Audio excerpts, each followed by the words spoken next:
So we have water, mushrooms, pea. Okay, wait 1 second, Linda. Yeah. Hi, welcome everyone.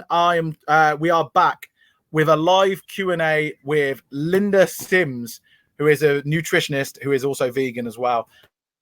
She's joining us. We're doing a live Q&A. I'm just going to wait a few seconds to get a few people in the conversation. Thank you for coming back. We had a few technical issues before, but hopefully they're all sorted out now. You can never, ever, ever, ever rely on technology or social media, but we're going to give it a bloody good go anyway. So, Linda, you are from Bristol. We've covered this already, and you are a nutritionist, nutritional therapist, and your expertise is in. Well, I do see a lot of people with cancer, so cancer support is one of my passions, really. But plant-based nutrition. Excellent. And then just general nutrition. General nutrition, yeah. Absolutely brilliant. Okay, we've got a few people in, so we're good to go. So, Linda, we were talking about vegan junk food or processed food and how it's 2019 and it's just gone crazy with the amount of products that are in there.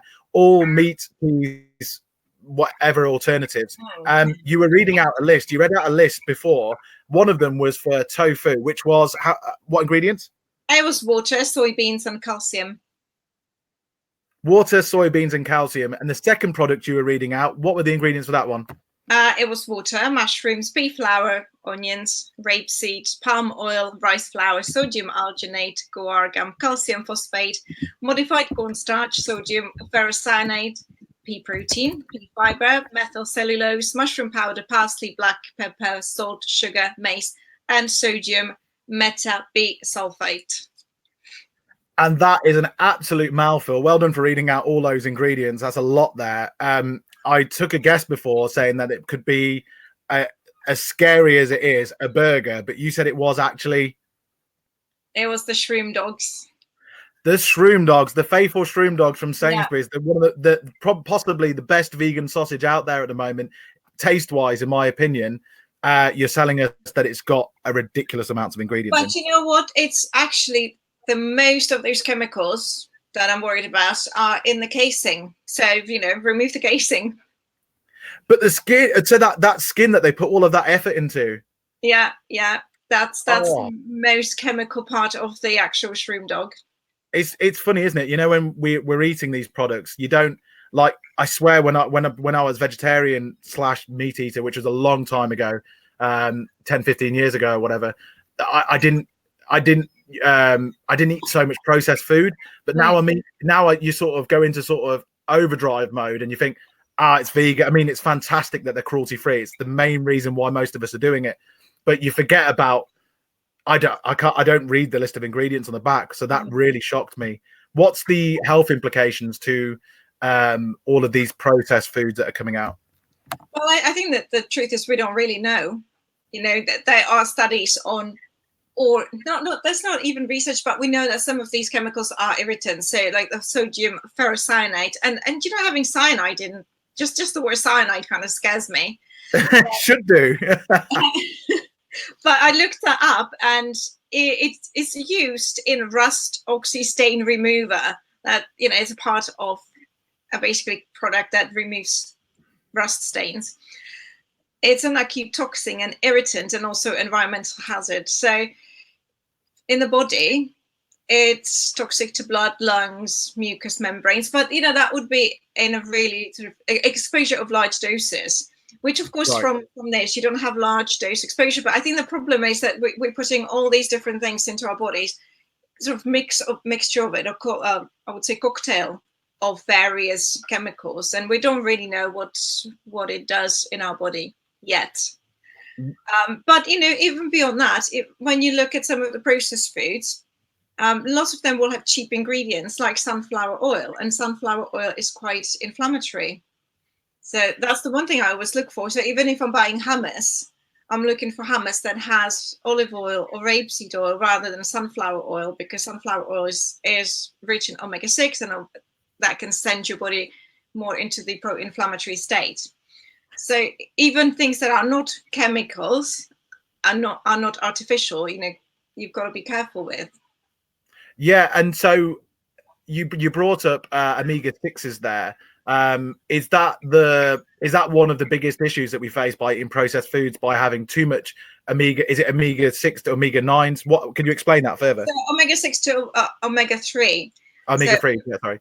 Yeah. So when you look at sort of the paleo people, their omega-6 to omega-3 was about 1-to-1. Right. And we now see 15-20-to-1, which means that you have more omega-6 to omega-3. And this, as I said, sends your body down more the inflammatory pathway. So we need to rebalance this. So really reducing that intake of omega-6 and increasing your omega-3. Of course, on a vegan diet is possible, but it's not as easy as if you eat oily fish, because oily fish already has preformed DHA, EPA. We are getting our omega-3 from flax seeds and chia seeds and walnuts, but we also have to then convert it. So it's a bit of a slow process, you know. So you've got to be really, really mindful what you're doing with your oils. I think that leads on to sort of obviously none of us eat fish anymore. So with regards to keeping the balance right, is it enough to eat flax seeds, chia seeds, walnuts, or should we also be supplementing with algae and stuff?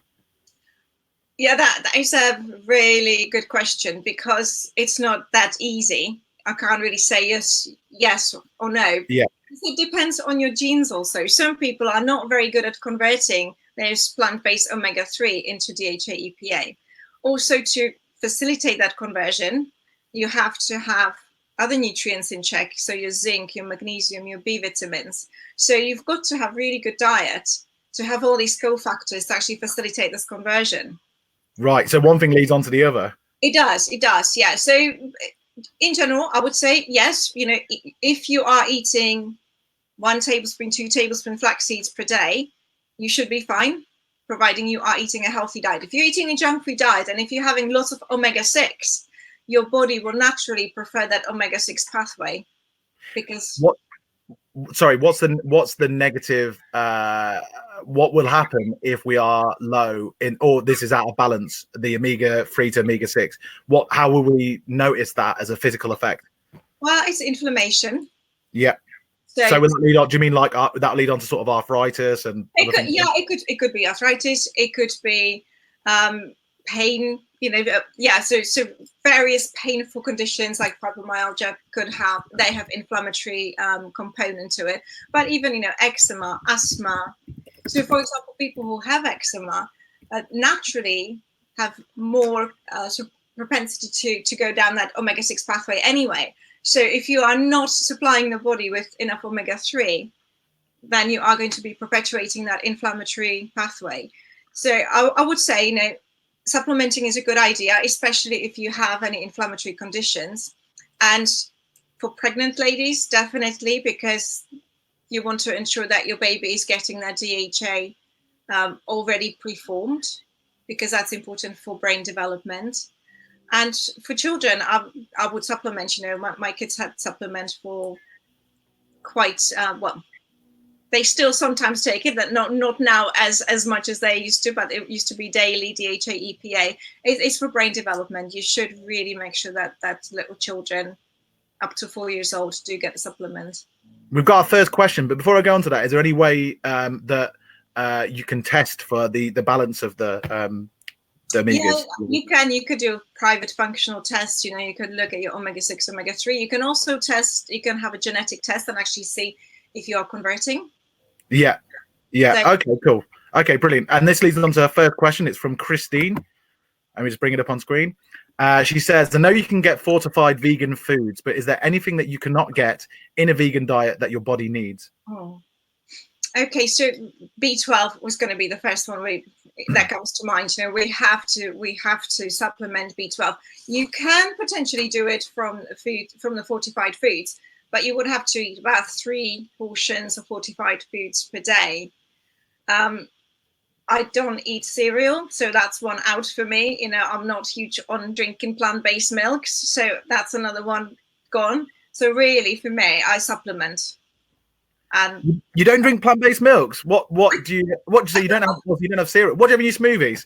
I will put it into something, you know, but I will put it into my porridge or overnight oats, but it's not a huge amount. I'm not one to drink milks. No, I'd rather make my smoothies with water. So I just don't like the taste of it. Yeah. I've just I never drank cow's milk, so you know, I just never had the need to drink plant-based milk either. Yeah. Although I noticed, is it Innocent? They brought out some really good oat milk, hazelnut milk, and all of that. That's all in the chilled section. That's like, I've never drunk cow's milk before. I used to hate it when I was a vegetarian or whatever. But I've found myself sort of inclining more towards some of these nut milks. Yeah. And the cold oat, when it's chilled, cold oat milk. I'm not trying to persuade you to drink them, but no, I just don't like it. You know, I'm thinking I don't really need it. So it's just one of those things. But yeah, so I need to supplement B12. So I would say, even if you are having these fortified foods, supplement, because if you don't supplement, you know, if you don't absorb B12 well, which also can be a problem. Yeah. That could depend on your stomach acid. We know lots of people now take antacids and, you know, omeprazole and all that stuff. So your stomach acid is actually low. So you're going to have a problem with absorption anyway. So I would say supplement with a sublingual product. What's a sublingual? Sublingual, so it would be the sprays or drops that you put under your tongue, or those melty tablets, because that actually bypasses your digestion. So if you do not digest well, if your digestion is not up to scratch, it goes straight into bloodstream. So that's the best way to get your B12. So the sprays that are the bilinguals on the one you spray into your cheek. Yeah. Okay, and if is that also, can you test for B12 deficiency? Yeah, you can just go to your GP, and you know, if you say you're vegan and you want to test your B12, they will do it. Do you recommend people doing that anyway, especially new vegans? Do you know, with new vegans, if they have been meat eaters, or they might have the test and it comes back as my B12's fine, and we see it on the group all the time. You know, people say, "Oh, I've been vegan for 3 years. You know, my B12's been always great." Yes, you store B12 for up to 5 years. Do you really? Yeah. Wow. So that's the only B vitamin that we actually store, and you store it in your liver, and you can store for quite a large amount. But once it goes and you are not replenishing, you know, you can actually suffer quite serious consequences. And if deficiency is not caught, you can actually have irreversible damage, neurological damage. Whoa, that's scary. So on the back of that, can we take too much B12 if we had it as a supplement? No, you are going to pee it out, or you're going to store it. So you're going to you know, B vitamins are water soluble, so actually you are going to pee them out. You know, if you take your B complex, your pee goes really fluorescent yellow. Oh, is that what that is? Well, it's not B12, it's B2, but you know, it's okay. So B vitamins, that's why we need to take them every day. Yeah. Because you don't store them. B12 you do store, so you can actually take B12 once a week. To 2,000 milligrams up to 5,000 micrograms. Sorry, not milligrams. That would be a lot. Micrograms. The other thing I would say, you know, if people are taking a multivitamin and it has B12, but it only has like 100% of your daily recommended intake, they might not be getting enough again. You need to have, I would say, probably 500% up to, I take, in my multivitamin that I have, it has nearly 4,000%. Okay, right. Wow. So because if you're taking it in a multi, you don't absorb it as efficiently. So either take your multivitamin and they have separate you know, maybe once a week, do 2,000 micrograms just to make sure that you get your B12. I've noticed that there's some really good sprays. Is it Better You? They do the sprays. And they've got D3 as well. Better You have a really good new product. It's specifically for vegans, and it also has iron, vitamin D, and iodine. Iodine. Oh, so sorry, I know we're going to move on to another question in a second. By the way, if anyone's got any questions, please put them in comments and we'll read them out to Linda. But moving on to iodine, why is iodine or iodine so important for us to supplement? It's important for your thyroid function. and your thyroid basically controls your metabolism. So thyroid is important. Without thyroid function, the lethargy and everything goes haywire. I mean, you could probably list 100 different symptoms of low thyroid function. So we need iodine. And funny enough, the reason why, and it's even people who actually are meat eaters or vegetarians that are low on iodine, because less and less milk is not drunk as much as it used to be. And actually, milk doesn't have iodine itself. It's used to disinfect the milking equipment, and that will then get into the milk. No way, that's shocking. Shocking, isn't it? And then we've also moved away from iodized salt to all our fancy pink Himalayan salts, and they, of course, they're not iodized, so they don't have as much iodine. So it's really important to supplement, and especially if you are pregnant or if you want to get pregnant, you need to make sure that your pregnancy vitamin has iodine, because that could that's great. But are there any foods, or would they have to be fortified? There are foods, yeah, they're actually seaweed. So if you like your Japanese food, seaweed is great. So the nori flakes and nori sheets, they count as well. Yeah. I think Dr. Greger recommends about 2 nori sheets daily. Whoa, that's quite a lot. Yeah, it's quite a lot. So as you see, it's not easy to actually get into your diet. I mean, if you live by the sea, you get some from the sea air. No way, really? There's iodine in the air? Yeah. Is there enough? They did. I would say probably not to depend on it just for that. But strawberries have a little bit of iodine. Okay, cool. But again, not a lot, So I would say, there's nothing wrong in having a supplement, a multivitamin, as an insurance for. And it's not because you're eating vegan diet, or it's also because it's really difficult to get all our nutrients from the food we eat. It's like, how do you know that your Brazil nuts have selenium in them? Well, you don't. And if they're grown in China, they don't have any selenium in them. So you need to look at also how the food's been produced, to make sure that you get everything from it. And we're also over farming quite a lot now with crops and stuff. So one would assume that with the engineering processes involved, that we could be missing out on some vital nutrients that we used to have. For instance, bread used to have a little bit more to it than what it is now. Now it's some sort of weird clogging agent. And how long do apples, sit in a supermarket store? Exactly. It's crazy. We bought some apples the other day, and they went off instantly, which makes us think that they're from last year. Rather than the apples are on the trees now, are good for picking some of them. So I can understand that. So we've got to really look at where we're sourcing stuff from. But is there anything else, just before we move away from this question, is there anything else that a vegan diet, that we, as being vegans on a plant-based diet, that we're not getting the same meat eaters we get? I would say zinc can be a problem, but again, zinc I see as an insufficiency regardless of what diets is. Zinc can be an issue. The best thing, eat lots of seeds and nuts and toast them. Really? Toast the seeds? Yeah, if you toast your seeds, and especially pumpkin seeds are really rich in zinc. But if you toast them, you get actually more out of them, more zinc and iron. You actually absorb more from the toasted seed. And that's absolutely fascinating. I didn't know that. And whole grains. So if you are cooking your quinoa or brown rice, they also have some zinc. First, I would say soak them, so you get rid of some of the phytates in there, because phytates can interfere with absorption. And then when you're cooking them, add some onion to your cooking liquid, and again, you're going to absorb more zinc and iron. So toast your seeds, soak the grains, and add onion to it. Yeah, just little hacks. Fantastic. That comes from Dr. Greger. He's got the research to show. So. Oh, well, I'll be doing that from now on. Thank you very much. What? I think pumpkin seeds toasted taste better anyway. So. Yeah, they're an odd one. I think sunflower seeds taste better toasted as well. I used to put them with some caraway seeds in there as well, and it was really quite nice. I've not done it in a while because I always feel like I'm in a rush, but I'm going to take the time to do that. So thank you for answering that one. I hope that answers your question, Christine. We are going to move on to the next question now, Linda. If anyone's watching, please ask any questions in comments, and we'll see if Linda can answer them. This one's from Sherry Catchpole. She's doing a back bend in her profile picture there. So she's obviously quite healthy herself.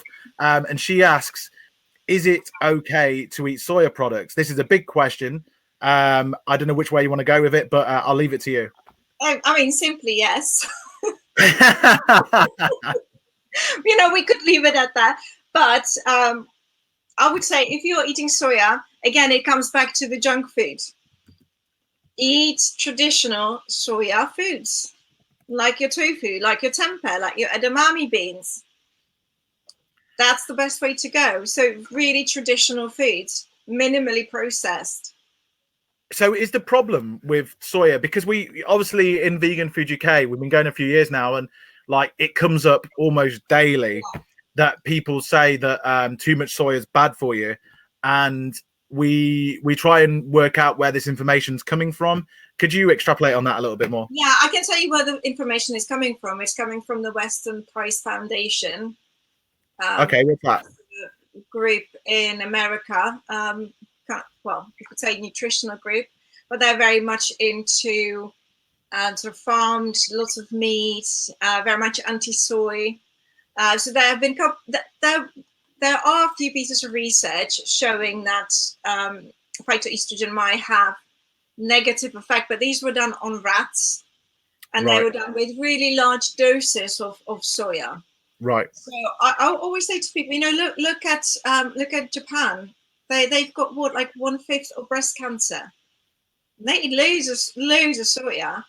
So soya is not causing breast cancer. This is the massive thing here. People are worried that soya will cause these estrogen-driven cancers. There is the compound in soya is called phytoestrogen, but it really isn't the same as estrogen, as human estrogen. It's kind of, it will bind to those estrogen receptors for a really short amount of time, but actually that way it prevents exposure to our own estrogen, so it kind of protects you from the estrogen, because of course these cancers are driven more by excess estrogen. So the soya is actually protecting you. And there's lots of research showing if you are having soya products from adolescents, they're especially protective. So yeah, I would say, go for it. But again, I've got a problem with like soya mint and Linda McCartney sausages. I know I'm going to be burnt at stakes for that, but everybody loves the soya Linda McCartney sausages. It's soya isolate. It's isolated soya protein. So we basically are extracting the protein. So it's not a whole food anymore.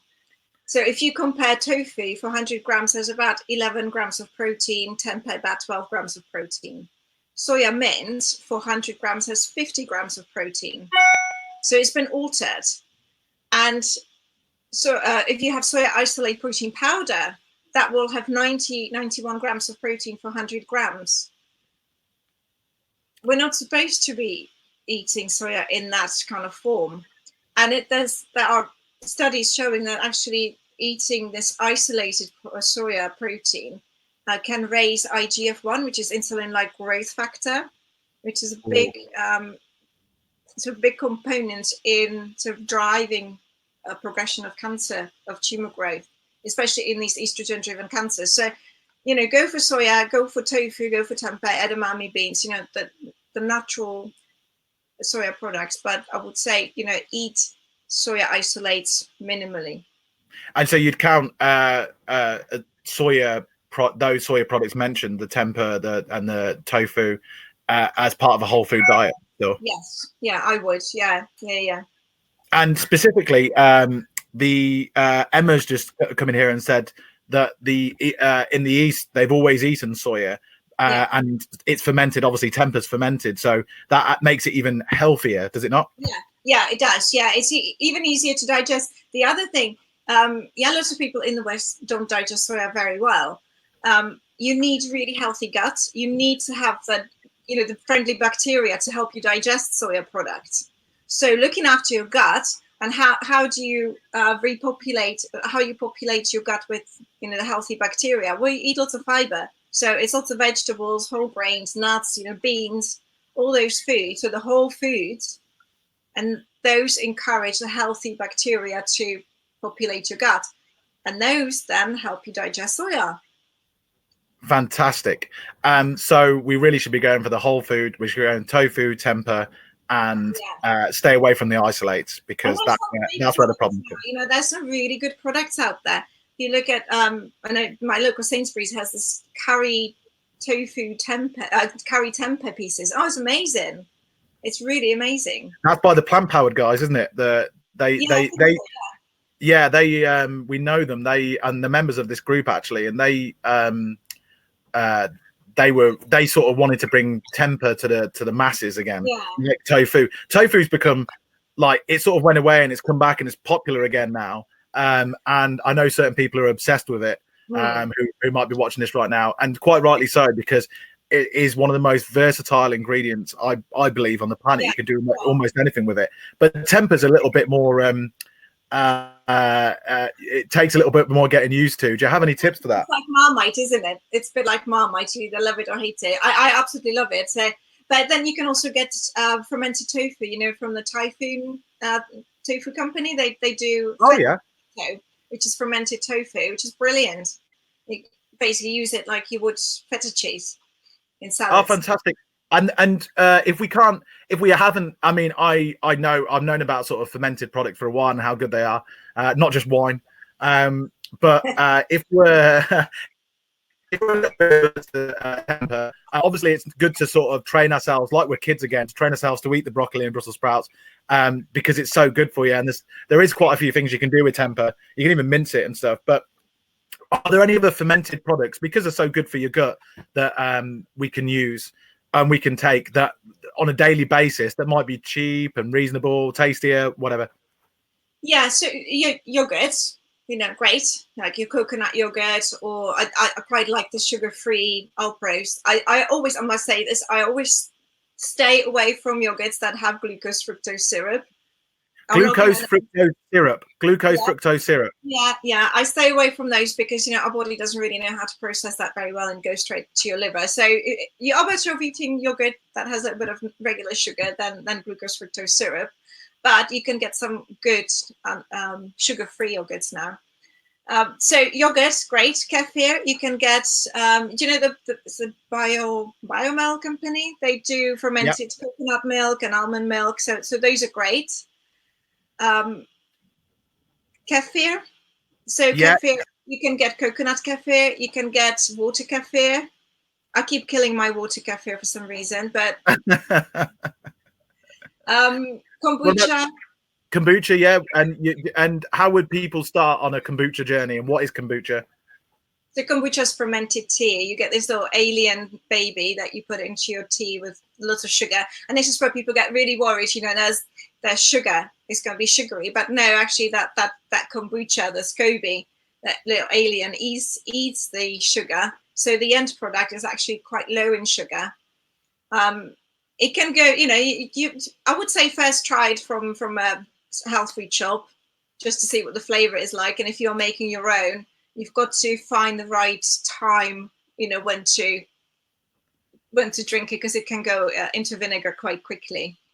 And this is the thing. I mean, I've had some really good kombucha. I've had kombucha that I went when I sort of decided not to drink for a period of time. I've had kombucha wine that's been so close to real wine that was amazing. But yeah, when it goes that sort of vinegary level, then it's more like you're taking a medicine than something that's pleasurable. But what about apple cider vinegar? Apple cider vinegar is great. Yeah, definitely. You know, it's actually great for digestion. Use it in your dressings. You can even drink it. You know, if your digestion's not great, you can just have a teaspoon in a glass of water for 20-30 minutes before your meals. Fantastic.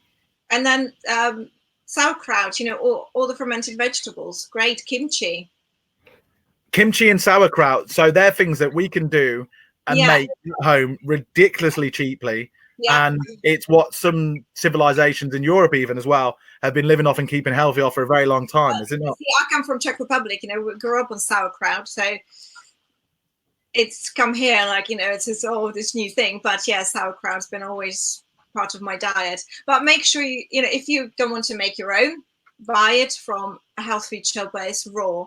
Because if you buy, you know, the big jars, and I do use the big jars of sauerkraut that you can get like from Polish shops, but those are that those actually do not have the bacteria in there because they've been heat treated, they've been pasteurized. So they're great for cooking. Like if I make my sauerkraut soup, use that.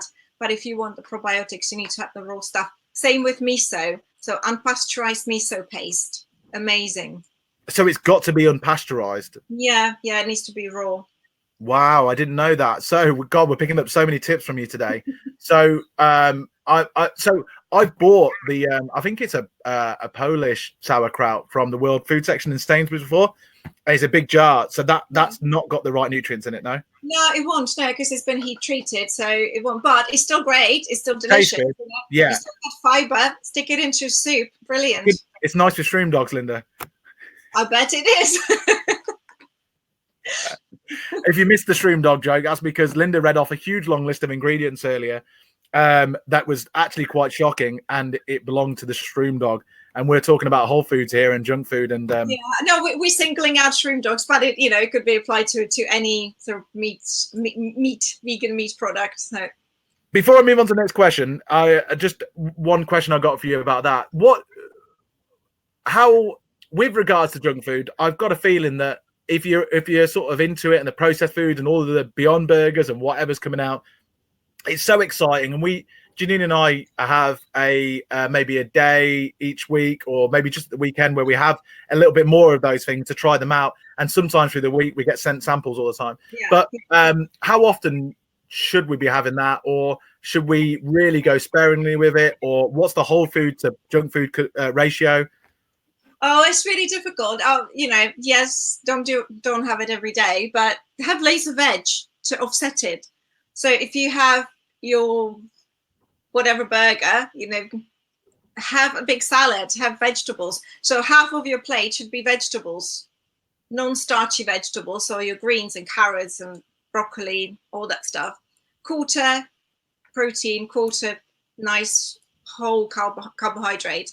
So, go that way if you are eating these foods. But, often I always really try very hard not to comment on some of the posts when you see, 2 Linda McCartney sausages, quarter plate pasta, quarter plate chips, and there's 2 sad little broccoli spears. Yeah. And I'm thinking, no. So, I really need to get a step back. I said, I'm not going to comment on this. So it's about balance, have loads of veg. I mean, if somebody has a chronic condition, if they have arthritis, if they have heart disease, I would say you've got to be a lot more strict, and those foods really should be out, and you should be whole food, plant-based, Dr. Greger, Daily Dozen, that would be the way to go. But, if you are healthy like you are, you do lots of exercise and all that, you spend lots of time outside. So, it's not going to be such a major issue, but minimize it. So I often worry about sort of new vegans, but I don't really, because they're coming into it, and it's sort of the food aspect's exciting, but they're doing it for the reasons they're doing it, for animals and for the planet and everything like that. But I guess those products, the sausages, the burgers, the cheeses, the mince, the whatever's coming out, is for those people who are transitioning, and it does serve that purpose. It sure does. It makes it easier to transition. Yeah, but you've got to get the veg in there. You've got to get the veg in there. And no matter what you're eating, no matter what your diet is, the veg, that there's not a nutritional therapist around the world who wouldn't say veg is important. So vegetables, you've got to get those vegetables in. Fantastic. Okay, we're moving on to a lady close to my heart, but I said I'll read out a question. Janine is saying, sometimes I simply can't get hydrated quick enough. Is it true that fruit can hydrate you quicker, or is that a myth? Well, do you understand? Yeah. I mean, fruit will have added extras to it. Not, just water. It's just water. But if you have your watermelon, for example, you're also going to have some potassium, which will help with as an electrolyte. So it can hydrate you better. Janine was sort of ill with some sort of symptoms of maybe a virus during the summer. We're not quite sure what it was, and she just could not hydrate herself by drinking water. It wasn't working, and she can only consume a certain amount of water before she gets a little bit sort of full. But then she still, obviously, you can tell when you're dehydrated. So she turned to watermelon, and she just ate watermelon like it was going out of fashion. I don't think she's stopped since. It's all she eats now, and it's really done the job. So you think that so electrolytes, I mean, you know, if you're that's why you can put a bit of sugar, a bit of salt into your water. Electrolyte balance. So even just a bit of sort of Himalayan salt, would that do the job? Yeah. Might taste a bit iffy, but it'll do the job. You won't really taste it if you put it in a large enough glass. You won't taste it, but yeah, watermelon, cucumber, great. You know, why not? Fantastic. I hope that answers your question, Janine. And the next question we're going for, leading on from that, is from Julie Maggs, the lovely Julie, and she's saying, which is more important, fruit or vegetables? Okay, generally I would say vegetables, but I really hate this anti-fruit movement, like, oh, fruit's high in sugar. It's like, you know, I've never seen anybody to get ill by eating apples. So it's, you know what, I would say if we aim for 10 portions of fruit and veg a day, make 7 of it vegetables and 3 fruits. And does beans and legumes and stuff, does that count within those fruit and vegetable things? I know they're not fruit and vegetables, but do they count? Only 1 portion, only as 1 portion. So even if you eat a kilo of baked beans, it's going to be 1 portion only. Can you imagine that? 1 kilo of baked beans. I don't wish that upon anybody. Yeah, no. I could do it. I'd be divorced, but I give it a go. So basically, you're saying fruit is just as important as vegetables. Yeah, I think it is, but you know, I would say have more vegetables than fruit. Yeah. And but fruit has loads of phytonutrients, you know, loads of antioxidants. Fruit is amazing, and go for color. So rainbow, you know, the old advice: eat a rainbow every day. No, but yeah, I do encourage people to have more vegetables than fruit. What is it? Explaining phytonutrients just quickly. Why are they so important? So phytonutrients are sort of chemicals in plants, compounds in plants, and not only in fruit and vegetables, you know, in your beans and in your spices, in your nuts also, in your whole grains. And they in general have, you know, anti-cancer, cholesterol lowering, anti-inflammatory, antioxidant properties. So they just basically help you towards your well-being. So if we concentrated more on our plate looking like the rainbow, then because we can sort of sometimes get carried away with all these beige foods that's coming out, and they all seem to have a little faint batter on them. But we go, if our plate looks like the rainbow, then we're on the right track. Yeah, definitely. As many colors as you can have in the day. That's why I love Buddha bowls. I think Buddha bowls are such an amazing way to eat, because you can pack so many fruit and veggies and, you know, everything, so many colors. Best way to. Are the Buddha bowls based on what? As in, if someone was going to structure a Buddha bowl now, what would be the things to think about when they're doing it? You want some protein. Yeah. You want some carbohydrates, good complex carbohydrates. So it could be your quinoa or sweet potato. You want some good fats, so avocado is great, or nuts and seeds, and then loads of veg. Fill it up full of veg. Some rice is okay, is it, in there? What? Rice is okay in there as well? Yeah, rice is fine. Rice is fine. I mean, preferably brown rice. Yeah. But you know what? If you are eating loads of fruit and veg and other high fiber foods, you know, white rice sometimes, like basmati rice, is not going to be an issue either. And it just tastes better. I'm really, really trying to I mean, I eat brown rice all the time, but I much prefer white rice. Yeah. White rice has less arsenic in it too, so that's a positive. What white rice does? Yeah. Oh, really? Oh, so there's a positive in. I'll remember that. That's a positive. Yeah. Okay. We're going to move on to a question now. We're getting quite a few questions in, which is fantastic, and it's from she's gone. And it's about actually, I think she's deleted her comment, or someone's deleted a comment, because it was about palm oil. I believe it might be an admin deleted comment. Oh no, it's here. Here we go. So it's another question from Christine. There's huge debates around the morality of palm oil, which we're not going to get into, don't worry. But how bad is palm oil for us to actually consume on a nutritional basis? Yeah, it's not great. But then I also think that coconut oil itself is not always that great. It's saturated fat. So if you look at Dr. Greger and all those whole food plant-based doctors out there that are very much against these type of oils. So I think if you can avoid them, do actually that shows carcinogen.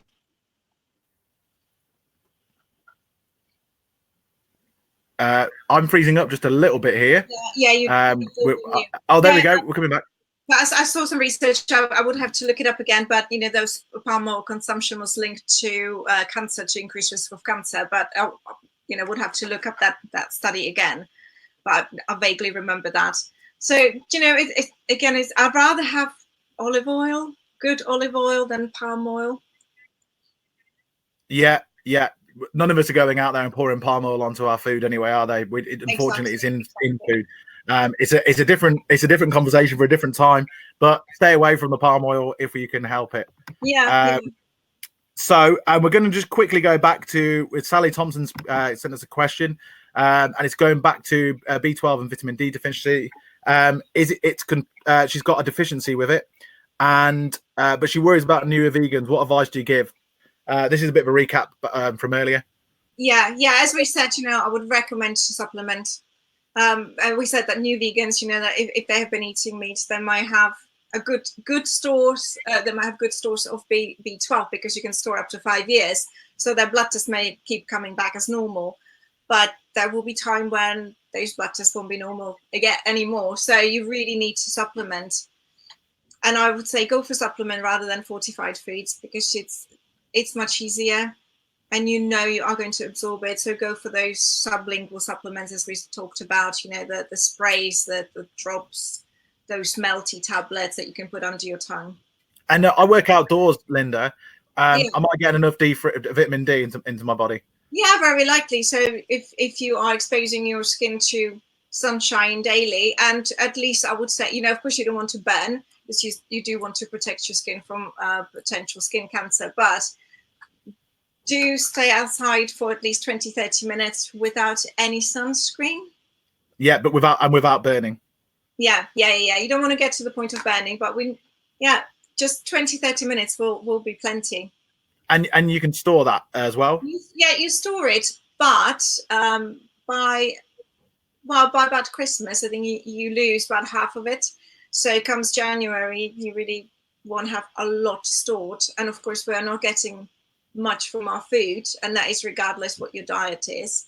So best way to supplement. Again, I would say through winter, supplement. If you live north of Birmingham, you better supplement the whole year, the whole time. Okay, so everyone should go out and get one of those bilingual sprays for the vitamin D, which are available now, readily available, and they're not too expensive either. As I said, that spray for vegans from Better You is fantastic because it also has the iodine, it has B12, it has vitamin D, it has iron. So a low dose of iron, but enough to kind of keep you ticking over if you are lower on iron. I think it's a perfect one.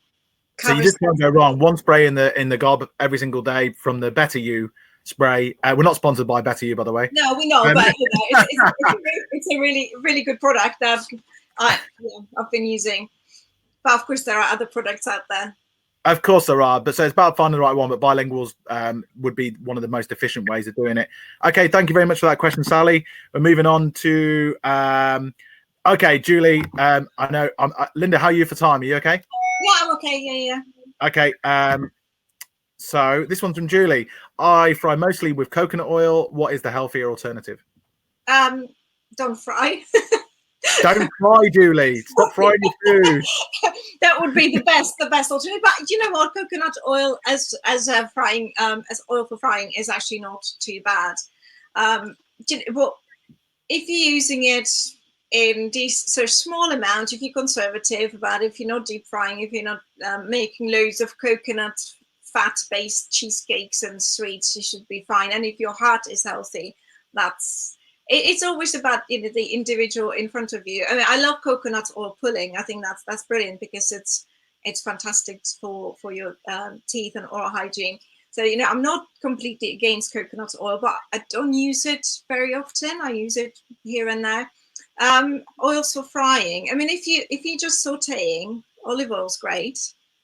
Just don't heat it too high. Rapeseed oil isn't bad either, but I'll go for organic. What about avocado oil? I've heard some good things about that. Oil's pretty good too. But you know, the problem with every oil, if you heat it, you are producing some carcinogens. So really, we shouldn't be heating oils to high temperatures. So staying away, I try and stay away from oils where I can. I use a little bit of water with a little bit of veg, or just from veg stock water, to saute food in now. Yeah. And it seems to do the job. Doesn't brown as well, but it sort of does the job. It does the job, and you are not consuming those like really damaging carcinogens, you know, which are produced by frying or by roasting at high temperatures. So yeah, it's not popular to say, but you know, it's what the science really shows. I mean, those oils, when you heat them, they produce aldehydes, and aldehydes are quite damaging to our health. I remember when it was only a few years ago that the coconut oil boom happened, and everyone thought coconut oil was like the new superfood. I remember I read a book on how good it was for you, and then it started getting, all of a sudden it was just so controversial. I don't know who came out and said, actually, I think even Dr. Greger said it. Stay away from it if you can. Yeah, well, because there was a study showing that I think it was like it lowers your cholesterol, but they were comparing it with butter. But if then they would compare it with not having the fat at all and having vegetables, you know, you would see better results again. It's always looking where does the research come from? I know there's all this fat in coffee, you know, your bulletproof coffee. I mean, really? What are you talking about? That Nescafe coffee? No, it's the bulletproof coffee, you know, where you're putting a coconut oil and MCT oil. But the new Nescafe ones have got coconut oil in too as well. Yeah, I was shocked. Jumping on the bandwagon, I suppose. Yeah, but it's a convenience food, isn't it? It's once again, it's going back to all of that junk stuff. You don't have them every day if you can help it. I'm gonna start wrapping things up as quickly as I can, because this has been very informative. There's been lots of information coming from you, Linda, and lots of tips and hacks. I don't know what we're going to talk about next time. Just want to move on to this one because it's quite an interesting one. Hopefully it will come up. I have questions about, this has come from Nicola Chamberlain. I have questions about vegan food and children, particularly with regard to getting into schools, the care system, about teaching children and adults, about why vegan food is a healthy choice for growing bones and brains. Can you offer any information on this, Linda? Well, I mean, there's no reason why children can't be vegan, but is this about educating children at school about vegan food? About getting it into schools. I think what you will have to do in schools, actually, to show that there's an alternative, you know, like my kids would come home from school and say, oh, we've been told that you have to have meat for protein. You know, you can't not be healthy without having meat for protein. And I'm like, really? I mean, you know, look at my kids, never eaten meat in their life. But that would be red tape, I suppose, if you would just teach about vegan food. But at least saying that it's okay to be vegan, it's okay to be vegetarian, it's okay to have different diets. You know, it's not just about having milk for calcium. So I always say, and it's not just children who are vegan, it's children who are lactose intolerant, and we're telling them your bones are going to be weak because you can't have dairy. You know, it's like, no, there are alternatives. But how to go around it, I don't know. I suppose it would need to be done within the whole nutrition. You know, I teach nutrition. I don't just teach about vegan nutrition. I've got to teach about the whole lot. But just saying that is an alternative, and not saying the people who eat vegan food are lacking this, lacking that, they're unhealthy, they're weak, that, you know, because the perception is there. So if you just say, if you're vegan, this is what you do. Yeah, and I think there's it's not just it's sort of all sort of public bodies are sort of it's missing. Even I'll say even sort of doctors with they've got quite a lack of nutritional education from, so I believe, through their schooling and doctoring schools and stuff. So I know that they're still almost prescribing milk, dairy milk, for people who have to have calcium for sort of oncological purposes and stuff. When they you don't ever hear them saying about sweet potatoes and sesame seeds, and I know there's different allergies and stuff, but there's calcium in other places.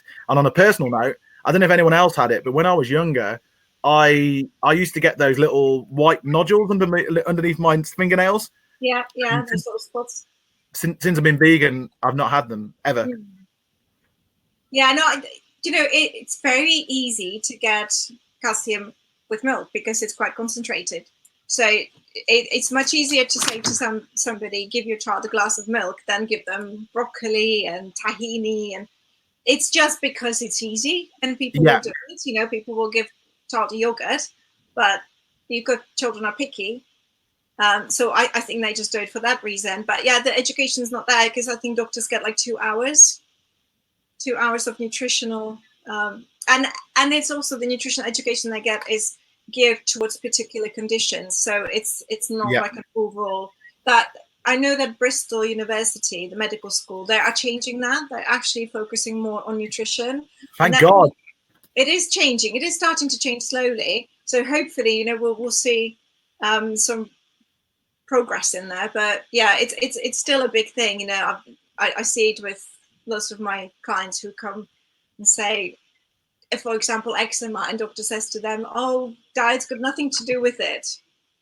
And, we remove dairy and we remove gluten and eczema's gone. Not for everybody, I'm not saying that it's sort of cure for all, but often it does happen. And, there are food triggers, but unfortunately it's not seen as sort of the way to go. It's not. They have their the way of treating conditions, and that's what they stick to. And not very often it's food based. But I've been also told by my GP, who knows what I do, and we'll usually have a nice conversation. And he says to me, I know if I send people to you, you can help them reverse type 2 diabetes, but they come to me and they want a tablet. Yeah. So see, that it's both ways. It unfortunately goes both ways. And I guess this leads on to sort of like preventative measures that we can take. Not that I'm not saying that a vegan diet can prevent horrible diseases and illnesses and stuff, but from what I gather from what you said today in this conversation, that whole food plant-based diets are a good start.